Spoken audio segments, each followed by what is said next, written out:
بسم اللہ الرحمن الرحیم۔ اسلامی تاریخ قابل اور حابل۔ قابل اور حابل حضرت آدم علیہ السلام کے دو بیٹے تھے۔ دونوں کے درمیان ایک بات کو لے کر جھگڑا ہو گیا۔ قابل نے حابل کو قتل کر ڈالا۔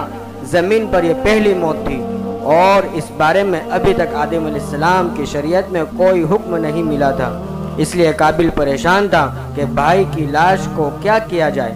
اللہ تعالیٰ نے کوے کے ذریعے اس کو دفن کرنے کا طریقہ سکھایا۔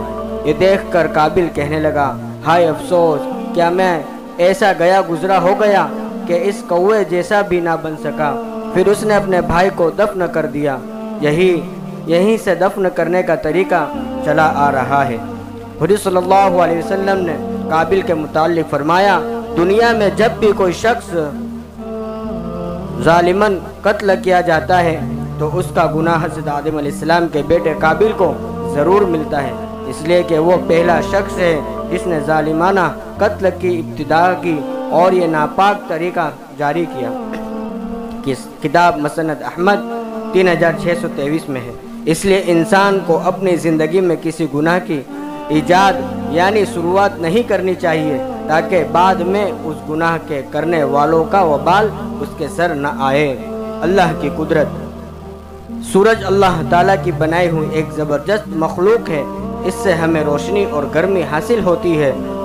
وہ روزانہ مشرق سے نکلتا ہے اور مغرب میں ڈوبتا ہے، لیکن اللہ تعالیٰ قیامت کے قریب اسے اپنی قدرت سے مشرق کی بجائے مغرب سے نکالے گا۔ اس کی لمبائی چوڑائی لاکھوں میل ہے اور وہ وزن کے اعتبار سے زمین کے مقابلے میں لاکھوں گنا زیادہ ہے۔ اتنے وزنی اور بڑے سورج کو مقررہ نظام کے تحت چلانا اور کروڑوں میل کی دوری سے پوری دنیا کو روشنی اور گرمی عطا کرنا اللہ تعالیٰ کی قدرت کی بڑی نشانی ہے۔ ایک فرض کے بارے میں دنیا میں نماز کی اہمیت۔ ایک شخص نے رسول اللہ صلی اللہ علیہ وسلم سے عرض کیا، اے اللہ کے رسول، اسلام میں اللہ کے نزدیک سب سے زیادہ پسندیدہ عمل کیا ہے؟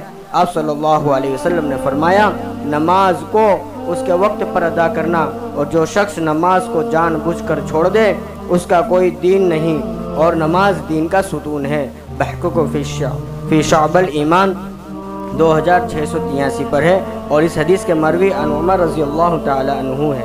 ایک سنت کے بارے میں وضو میں کانوں کا مسح کرنا۔ عبداللہ بن عباس رضی اللہ تعالی عنہ بیان کرتے ہیں کہ رسول اللہ صلی اللہ علیہ وسلم نے وضو میں اپنے سر مبارک کا مسح فرمایا اور اس کے ساتھ دونوں کانوں کا بھی۔ اس کا طریقے پر کانوں کا اندرونی حصہ کا شہادت کی انگلی سے مسح فرمایا اور باہر کے حصے کا دونوں انگوٹھوں سے۔ صحیح ابن حبان 1093 پر ہے۔ ایک اہم عمل کی فضیلت، عاشورہ کا روزہ کا ثواب۔ رسول اللہ صلی اللہ علیہ وسلم سے محرم کے 10ویں تاریخ کے روزے کے متعلق پوچھا گیا تو آپ صلی اللہ علیہ وسلم نے فرمایا، یہ روزہ پچھلے سال کے گناہوں کا کفارہ بن جاتا ہے۔ مسلم شریف کی حدیث 2747، اور اس حدیث کے مروی عن ابی قتادہ رضی اللہ تعالی عنہ ہے۔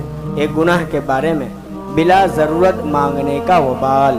رسول اللہ صلی اللہ علیہ وسلم نے فرمایا، جس نے سوال کیا حالانکہ اس کے پاس اتنا موجود تھا جس سے اس کی ضرورت پوری ہو سکتی تھی، تو وہ قیامت کے دن اس حال میں آئے گا کہ اس کا چہرہ عیب دار اس پر خراش ہوگی۔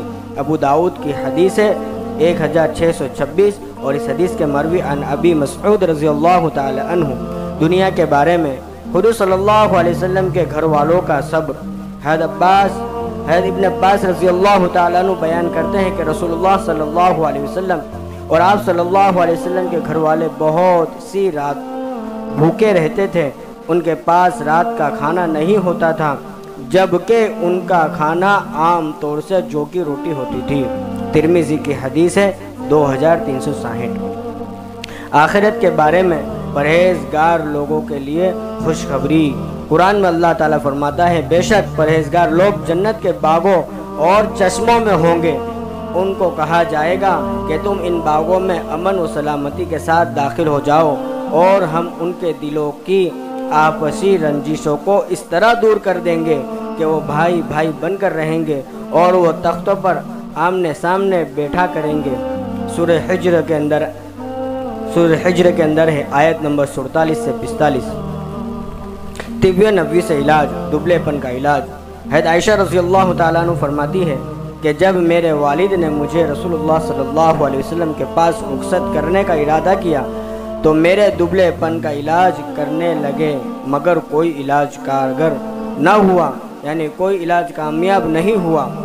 پھر میں نے ترک کھجور یعنی گیلی کھجور کے ساتھ ککڑی کھانا شروع کیا تو میں متعدل جسم والی ہو گئی، یعنی دبلا پن دور ہو گیا، موٹا پن آ گیا۔ ابن ماجہ کی حدیث ہے 3324۔ قرآن کی نصیحت۔ قرآن میں اللہ تعالیٰ فرماتا ہے، کیا یہ لوگ زمین میں چل پھر کر نہیں دیکھتے کہ ان سے پہلے لوگوں کا کیا انجام ہوا؟ اللہ نے ان کو ہلاک کر ڈالا، اور ان کافروں کے لیے بھی اس قسم کی حالت ہونے والے ہیں۔ اس لیے کہ اللہ تعالیٰ اہل ایمان کا دوست ہے اور کافروں کا کوئی دوست نہیں۔ سورہ محمد کی آیت 10 سے 11۔ وآخر دعوانا ان الحمد للہ رب العالمین۔